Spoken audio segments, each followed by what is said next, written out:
Hey, everybody, it's Scott Steen with winnersandwhiners.com coming to you with our special edition of Today in Sports Betting. It is kind of our Friday tradition. We're going to take a look at Saturday night's UFC fight, bringing in my UFC sniper, Scott Reichel. He's my partner. You know him, you love him, blah, blah, blah. Sorry, Scott, I'm still a little down in the dumps over only knowing about half the pitchers over the baseball thing. So that's fine. It makes sense because you're only going to know about 10% of the fighters on the card. So at least you're consistent here. Excellent. Well, let's get rolling, Scott. This should be a not quite as good a card as last week, although I don't know how good that card actually was. Entertaining last week. I'm hoping for some entertaining fights this one. It's an interesting card though because the main event's 3 rounds, so we'll see what happens. All right, and of course, as we get going here, I find that I am unable to click on any fights to get any information on these guys. So that's I'm pretty excited about that. I'm going to be flying completely blind in this, Scott. Good start. Okay, well let's talk about it. I know you don't have plays on all of these, so truth is that for this card, I went with a decent amount of underdog value plays just because of the fact that I think the card itself is okay at best, but I think the value plays here, you have a decent amount of huge favorites that I didn't want to get into. So I kind of looked for some underdog spins, etc. So just keep that in mind. Okay. We'll take a look at a welterweight bout between Sean Brady and Christian Aguilera. You got anything there as the first night of the evening kicks off? I do not, but I think this fight will be very good. I think that Brady, who I was thinking about taking by decision, which is his preferred outcome at plus money, I thought about it, but then Brady announced publicly he wants the finish. Because he wants to separate himself from some other people in the weight class. So I wanted the decision, but when the guy tells you he's going for the knockout, I don't want the decision. So okay. I'm going to pass. Brady's a huge favorite. Do I think he's too big of a favorite? Yes. I think there is some value on Aguilar as an underdog. But Brady's also a former champion in another organization. So I think that Brady should win, but I don't really want to touch this fight at all. Should be a very entertaining fight, though. You can get Aguilera at plus 340 just for the. Yeah, I think that line is a little bit insane, but I think that if you wanted to go for a nutty spin, Aguilera by knockout, I think is worth a sprinkle maybe at plus somewhere in the 700 to 900s. Okay. Because he's kind of a knockout specialist, Aguilera. As if you look at his numbers, 11 of his 14 wins have come by knockout. But do I think that Brady's going to win? Probably. But at the end of the day, I'm not interested in laying roughly minus 400 with somebody. Okay, yeah, that might be an interesting sprinkle because we talk about a lot of times if you like a certain fighter and that fighter wins the majority of times by a certain outcome, you get a lot better price betting that fighter by that outcome. Especially with Brady being 12-0 with 7 wins by decision, the longer this fight goes, the more Aguilera should fade. I think that there's a significantly better chance of Brady winning by decision in comparison to Aguilera. So if you want the underdog, he's probably going to win by knockout anyway. So you might as well add another $4 or so to your value. Yeah, basically more than double the value of your. Correct. I'm assuming you agree with that. Oh, absolutely. Yeah, I'm a big fan of seeking an outcome. You can do that with any sport, but it's especially this one. Yeah, but I think Aguilera has a shot here to potentially clip Brady and catch him. Do I think he's going to? No, but I think there is some value there. Plus 800. If it's plus 800 or 900, do you think it happens more than once out of 10 times? And the answer is probably. Yeah, probably it does. All right, I got the ladies here, Scott. The second match of the evening, Viana against Emily Whitmire. So I actually do have a play on this one. Whitmire's a favorite here, minus 142. Viana plus 122. Of course, being a women's fight, it is shaded dramatically to the over at minus 185 over 2.5. What do you got, Scott? So first of all, I'm going to be clear. Both of these fighters are not good. I'm just going to throw that out there. Whitmire's 4-3. Viana's lost 3 of her first 4 UFC fights. She has not been good either. However, if I'm looking for value alone, I got to take Viana by submission at plus 425 on Fox Bet. And the reason why I'm doing that is that Whitmire's 4-3 in her career. She's lost all 3 times by submission. And Viana's 10-4, and 6 of her wins are by submission. So I understand that she's in terrible form. She's lost each of her last 3 fights. And I get that Viana's not exactly a great option here to win the fight. just based on the fact that she's been struggling in the UFC lately. But that means her contract could be on the line, as if she loses 4 straight, she could get cut. So I think that there is definitely a motivation angle here for Viana. And if her preferred method of victory is Whitmire's weakness, because all 3 of Whitmire's losses have come by submission, I don't know how you're giving me Viana by submission at plus 425. So for that reason, that's going to be my play for sole value purposes. All right, fair enough. Do you have any thoughts on that? I think that's. Would it surprise me if Whitmire wins? No, there's been a lot of money coming in on Whitmire, but I can't get over the fact that you're giving me somebody's preferred method of victory against somebody's Achilles heel, and you're giving me roughly 4-1. Yeah, I think that's solid. And again, when you have two bad fighters, you basically a toss up. Look for the plus money. Yeah, I mean, once again, it's a percentage thing. It's a matter of, do I think that Viana could win by submission? I don't know, 1 set of every 4 or so tries, right. Give or take. Like, probably. Yeah. So then a plus 400, you're getting solid value here. Yeah. So it's plus 425 on Fox Bets. That's going to be my first official play. Okay. A sprinkle, but still.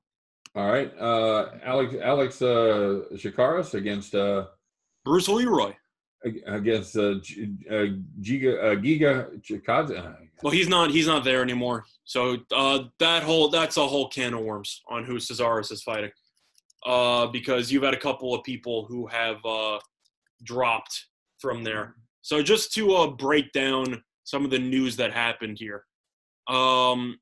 You've had some news here. So Cesaris was supposed to fight Giga. Giga dropped. Then Kevin Kroom came in. Kevin Kroom dropped.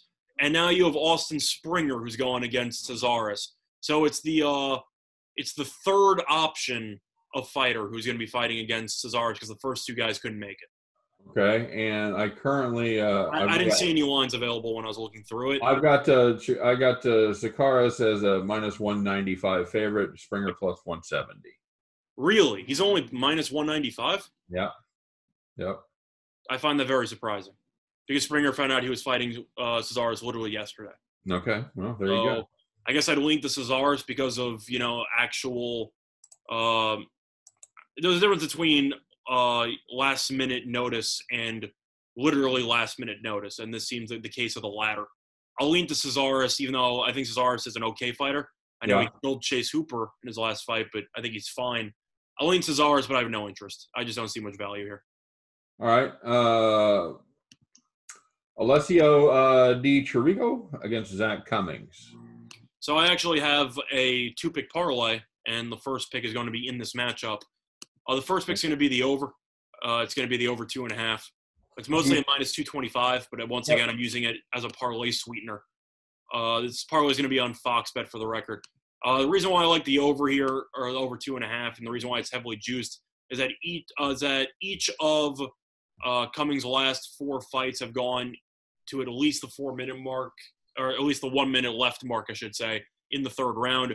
3 of his last 4 fights have gone to decision. Meanwhile, if you look at the opposition here in Chirico, if you'll break down his recent fights, you have each of his last 3 fights going to decision. So both these fighters tend to go pretty long in their fights. And as a sweetener, I'm going to throw in the minus 225 over 2.5 into a parlay. Okay. I do have a bit online at minus 220, so. Okay. More ladies here, Scott. Hannah Cyphers going against Mallory Martin. Oh, God bless you for giving me names like that. Once again, I have no thoughts on this matchup. Cyphers has gotten absolutely destroyed in her last couple of fights. Yep. If you look at her recent results, she's lost each of her last 3 fights within the first 2 rounds. Angela Hill knocked her out. Mackenzie Dern submitted her in the first round, and Agapova submitted her in the first round. Fun fact, those were all in 2020. So 2020 has not been too kind to Cyphers. And I think Mallory Martin is an okay fighter. Do I think that she's a great fighter by any means? No. But she was on a pretty good winning streak, and then she lost to Verna Jandaroba, who I had money winning by submission on a week and a half ago. She's a submission expert, so I'm not going to read much into that one. I think Martin should win. But the value just is non-existent. Yeah, she's a big favorite, minus 310, plus 260 for Hannah Cyphers. I'll tell you where I'm leaning here, Scott. I'm going to take the under at plus 206. Yeah, I think that makes sense. I think if you want to take Martin inside the distance, you could do that as well. Yeah. If you're concerned with Cypher's ability to last not even just the full 3 rounds, but the first 2 rounds, Yeah. which he hasn't been able to do lately. So, yeah, I think that's your option. I think if you want to go value, you should probably lean to a somewhat earlier than anticipated stoppage. How about Mackie Patolo against Impo Casagane? Truth is, this guy's a relative newcomer, so I'm not great with the pronunciation either. But I'm going to go with Kasangane. Sure. So that's what I'm going to go with. Right. I like Kasangawe here. I just completely butchered that. Kasangane in this fight. A couple reasons why. First of all, I think that the line doesn't really make much sense. He is minus 125 on the money line on Fox Bet. I know Patolo got submitted roughly a week or 2 ago, as he ended up losing to Darren Stewart in early August. I just don't think he's that good of a UFC fighter. He's lost 2 of his first 3. His 1 win came against Charles Bird, where Bird ran out of gas, and he knocked him out. But Impa, if you want to look at his actual results, this will be his first official UFC fight. He was a member of the Contender Series twice, and he was undefeated in the Contender Series, which got him a spot. Fun fact, he did fight in the Contender Series roughly 2 weeks ago, and yet he's still favored in this fight at minus 125. He's undefeated. He is absolutely jacked if you look at him. And I think that also being 5'11", in comparison to Patolo, who is only 5'9", I think the fact that this guy fought roughly 2 weeks ago and he's still favored and he has not fought an actual UFC fight in his career is very telling. I think it's a very big talent mismatch here. So I'm going to go with Impa here to get the job done. All right. And they don't expect this one to go long either. This is the I actually disagree with that prognosis. I think that Patolo, who does like to end fights early, could lose early. But if you look at Impa's numbers, 5 of his 7 wins have come by decision. But Patolo proved in his last fight, he kind of leaves himself vulnerable to the submission. And Impa does have 2 submission wins. So I think that even though this guy just fought a little while ago and just got a contract, I think the fact he's favored speaks volumes. Wouldn't you agree to that? Yeah, absolutely. Yeah, I'm gonna go with him. That's something that definitely should have your ears perking up there. And I mean, we mentioned that last week when we liked Jordan Wright against Villanueva, and Wright was officially named as the replacement guy about 4 days prior. Right. And it was roughly a pick'em. And I'm thinking to myself, oh, this guy's going to kill Villanueva. And he killed him in roughly a minute and a half. So, yeah I don't think Patolo was that good. And no offense to Coconut Bombs, which is a solid nickname regardless. Yeah. But, yeah, I'm going to go with the betting favorite here at minus 125. All right. Moving into the main card, Magomed Ankalaev against Ian Cutelaba, sorry. This is a very interesting fight because of the history between these two fighters. Fun fact, these two fighters actually fought each other, if you want to say that, back in February. And the favorite here, Ankalaev, won by knockout in the first round, 38 seconds in. However, it was arguably the worst stoppage in the history of the UFC, and they decided to immediately run it back because the stoppage was so bad. So don't read anything into the original fight. The only thing I'm going to read into is the fact that both of these fighters came out immediately swinging, and I would not be surprised to see this fight end extremely early. I'm about 0 for the century on this prop, but Cutelaba fight inside 60 seconds plus 1,000 on Fox Bet. And if this doesn't work out, we'll probably retire the prop because he's trying to hit one every 2.5 months, kids. So I'm 0 for the century, but we're still it's a fun time. And if I win one, I'm probably at least break even with this. But based on what I saw the first time that these two guys fought, they immediately came out, started swinging like madmen, and I expect this fight to once again be an immediate rock'em sock'em robot fight, and that's what you're looking for pace-wise in the first minute. Now, I think if you're looking at an underdog here, I think Cutelaba does have some value. Cutelaba's lost one time by knockout in his career, and it was that controversial knockout that just happened against Ankalaev. So he has a very good chin. And Ankalaev, even though he is a very solid fighter with a 12-1 career record, I do think there is some value here when both fighters are going to throw caution into the wind and play no striking defense whatsoever. I think there is a chance that Ankalaev can get clipped. So for that reason, I'll lean to Cutelaba. But for the sake of – plus 260 is what you're going to get him at. Yeah, so. I think that there's decent value there for a fight that should be very fast and should feature basically no defense. I think whoever gets clipped first is going to lose. And I think that Fight inside 60 seconds at plus 1,000. Yes, screw it. I saw the first fight, and they completely just came out charging like Mike Tyson out of the corner, and they just started just throwing hands. So that's really what you're looking for. Well, there could even be value on the under, even though they made it at 1.5. You can still catch up positive value, plus 115 on the under. Yeah, so. This fight should end early, so I'll lean to Kubala just for value. But yeah, that's my thoughts. All right, Ricardo Llamas against Bill Algeo. I'm gonna pass.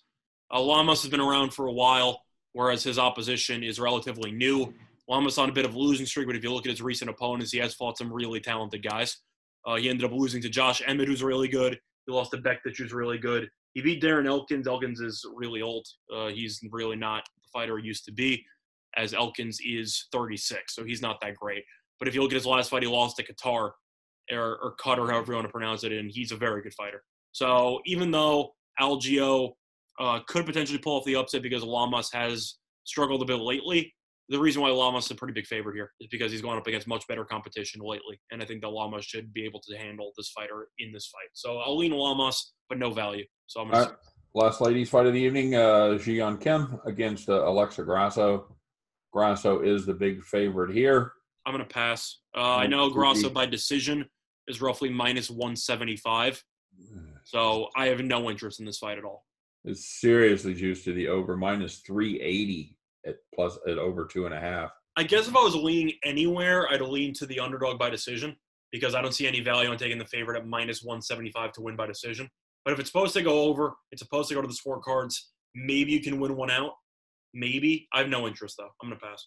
I'd be tempted to take a 3-1 spin on the under just for grins. Okay. That's an option, too, I guess. Robbie Lawlor and Neil Magny. This is a fun fight because Magny has been fighting well lately, and he has looked much improved, but Robbie Lawlor is one of the UFC gods who are still involved in the MMA, or one of the MMA guys who are still involved in the UFC. Former champion, Lawlor is one of the greatest UFC fighters to ever do it. He is kind of the spirit of MMA because he is not afraid of getting his face completely busted open and winning in thrilling fashion. He's been a part of some of the greatest fights of all time. And I know that he's on a 3-fight losing streak, losing to Dos Anjos in a 5-round decision, lost to Ben Askren in a controversial submission, and then he ended up losing to Kobe Covington, who I think is one of the most underrated fighters on the planet. People just don't like him because of his personality. But that was about a year ago. He lost in a 5-round blowout decision there. I'm leaning to Lawlor, and I think Lawlor money line has a lot of value to it. A Lawlor money line right now is plus 210, which is available on FanDuel. And simply put, I do not think Magny should be this big of a favorite. I know Magny has a huge reach advantage in this fight, but I watch Magny fight, and I just find him relatively boring. He constantly moves forward. He never really finishes anybody. And I do like the Haitian sensation as a phenomenal nickname. I respect him for that. But I really did not think he looked that great in his last fight against Rocco Martin. I thought he faded. I thought you could have made the argument that he lost the fight. I thought he won it, but you could have made the argument. And I really wasn't impressed. So even though Magny has won 4 of his last 5, I really have not been a fan of his recent performances. And I think that Lawlor is being a little bit disrespected in the marketplace here at plus 210. He might retire after this fight. I think that he's one of the greatest fighters of all time. And I think that there's a shot that he could potentially do some serious damage to Magny, who loves to come forward all the time. So I'll lean to Lawlor plus 210. I think that line should be around plus 160. All right. Very good. Very good. Catching roughly 30% of value there. Well, there's been a lot of movement on this line, which is kind of concerning. Lawlor open up roughly plus 160, plus 170, and he's up to plus 210. So you have seen a lot of movement on Magny, but that's also because of recency bias, which makes sense because Lawlor hasn't looked like that same fighter ever since he lost to Rory McDonald a handful of years ago in one of the greatest fights of all time. But I just don't see Magny being worthy of being a minus 250 or so favorite. I just don't see it. So for that reason, I'll take Lawlor as a sprinkle for the underdog there. I'll spin it on the underdog. Now let's take a look at the main event. I don't know if you have any thoughts on that fight, but I'm leaning Lawlor solely for nostalgia and solely for – and that's a terrible reason why, but my real reason why is I don't think Magny should be minus 250. Yeah, this is a terrible reason. My real reason is Magny I don't believe should be minus 250. That's you know me. I like to fade the move, so Yeah, Magny's a good fighter. I just don't think he's good enough to be laying 250. So that's my main reason why I like Lawlor. If the public has jumped all over Magny, then I'm probably going to go Lawlor. Plus, Lawlor, if you look at his last couple of fights, he did lose by decision, a couple of them. Those are 5 rounds. This is a 3-round fight. He can definitely throw more caution into the wind, and I think Lawlor still has power to catch Magny completely off guard. So that's my main reason why. Yeah, the over is seriously juiced here at minus 243. So Magny's a decision magnet, but I think that Lawlor could potentially clip him. All right. So, we'll see. Anthony Smith and Alexander Rakic going against each other here in a light heavyweight bout. Smith, the number 5 contender. Rakic, the number 9 contender. This is your main event. Like you said, it is only going 3 rounds. And if it was 5 rounds, I would take Rakic by knockout, but I'm not doing that. And you know what? They don't expect it to go 3 rounds because it's they're not. 1.5 is the total right here. It is a little bit juiced to the over, as you might expect with 1.5, but still 1.5. It's the only other fight. There's only one other fight that has 1.5 listed as the over/under. Scott, what do you got here? So for me, first of all, I'm a huge Anthony Smith fan. But I am very concerned with how quickly he is fighting after getting absolutely demolished in his last fight. Now, some of you might remember the fight that he had. He had that 5-round main event in May. I know May sounds like a long time ago, against Glover Teixeira. That might have been one of the worst beatings I've ever seen a UFC fighter take. His corner should have thrown in the towel 2 rounds prior, and I think their corner should be ashamed of themselves. But now Smith is coming back after taking such a beating. It's one of those fights that you've seen him with boxing, if you follow old boxing, where you see a guy lose a fight, gets absolutely beaten, and you just think he'll never be the same fighter again. Right. And you see it a lot. Many times he isn't. It's very upsetting to see, but, I mean, you kind of saw that with Ali in his 3rd fight with Frazier, and then after that, he was never the same fighter again. So it's been the case in a decent amount of boxing, but for this fight in particular, Rakic is a very underrated commodity in the UFC. A lot of people don't know who he is, but he's not afraid to run through people. He's a hell of an athlete. He's got a lot of power, tremendous head kicks. And I am really concerned that even though 2 months or 2.5 months might seem like a long layoff in between fights, I really don't think it's a long enough layoff for Smith. Teixeira actually beat him to a pulp for about 9 straight minutes in the 3rd, 4th, and 5th rounds. I think Rakic is going to win, and I'm going to close out my parlay with that. So I had the Cummings over 2.5 rounds. I'm going to put that together with Rakic money line, and if you put both of them together on Fox Bet, it turns out to be a 2-pick parlay for plus 102. Okay, yeah, that's going to be what I use. So I'm going to go. Rakic is a minus 265 favorite here, so not a ton of value there. Yeah, I saw 250 on Fox Bet, so I closed the parlay there, but. Okay. So it's a 225 and a 250, and it comes out to 102, give or take. So, yeah, that's what I'm doing. I like Smith. I'm rooting for Smith in a way. But if you remember the fight against Teixeira, yeah, that was a bloodbath. So, and it was not mutual. That was an assault. So I'm concerned about Smith's quick turnaround here. And I think Rakic is not the fighter you want to face who can kick your head in as the guy you want to fight right after getting destroyed. So I'll lean to Rakic. If you don't have a parlay on that, maybe Rakic inside the distance, Rakic by knockout would be something that Rakic by knockout's roughly even. It's roughly even money, which is fine. Yeah. But I like Smith, but it's such a bad spot after that last fight. I got to assume that Smith is, no offense, damaged goods. Yeah. At least in the immediate future. I hope I'm wrong because I do love him as a fighter, but that was painful to watch in his last fight. And I'm assuming you'll agree with me. He probably will not be the same fighter after that. I think there's a good chance you're right. If you're in the octagon of losing teeth and your corner's not stopping the fight and you continue getting beaten for another 5 minutes, that's going to stick with you for a while.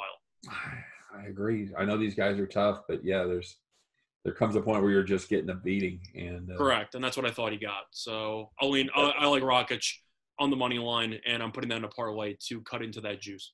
All right, very good. There you have it. That is our UFC show for the week. Not quite as much fun as last week, but we'll see what happens. It should.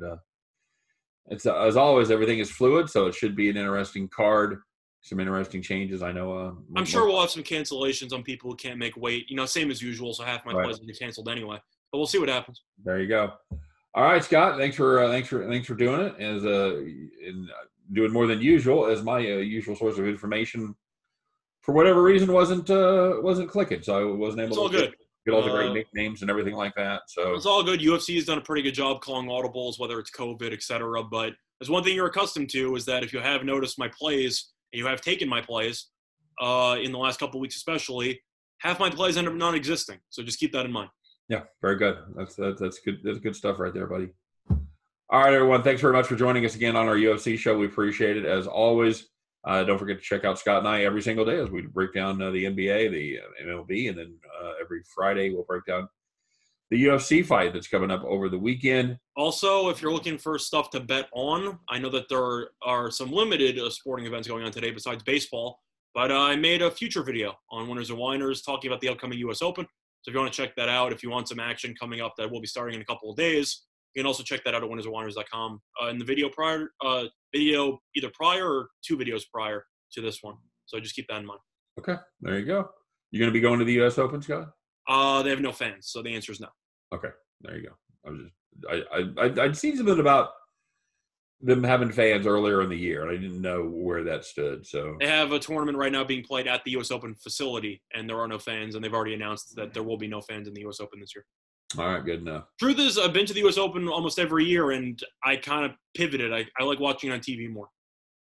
Can you write? I like the ability to switch matches, where if you're actually in – first of all, every time I went to the U.S. Open, it would always rain. I had the worst luck when it came to weather. So, 90% of the matches would get canceled, and it just got really frustrating for me.